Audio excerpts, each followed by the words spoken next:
আসসালামু আলাইকুম সুপ্রিয় এইচএসসি ও আলিম পরীক্ষার্থী বৃন্দ। উদ্দীপকে একটা লজিক গেট দেওয়া আছে, কোন গেট নির্দেশ করে? যদি উত্তরটি জানা থাকে সঠিক উত্তরটি বলে দাও। এখানে আমরা দেখতেছি একটা ওর গেট আছে, তাহলে ওর গেটের জন্য আমরা ওর দিলাম, কিন্তু এখানে আবার একটা নট আছে, এই যে নট আছে, তাহলে নটের জন্য এখানে এন হবে। তাহলে সঠিক উত্তর হচ্ছে আমাদের নর, অর্থাৎ ক হবে সঠিক উত্তর। এই গেটটি নির্দেশ করে নর গেট।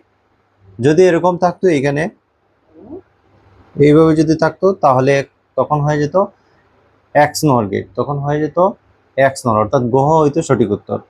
আর যদি এটা এভাবে না দিয়ে এরকম থাকতো এন গেট আর এখানে একটা নট, তখন এটা হয়ে যেত ন্যান গেট।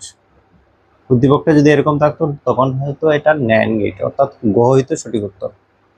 এবং এক্সর গেটটা হয়তো এইভাবে, এটা হচ্ছে এক্সর গেট। যদি এরকম থাকতো উদ্দীপকে একটা চিত্র দেয় তাহলে সঠিক উত্তর তখন হইতো আমাদের অপশনের ক, অর্থাৎ এক্সর গেট।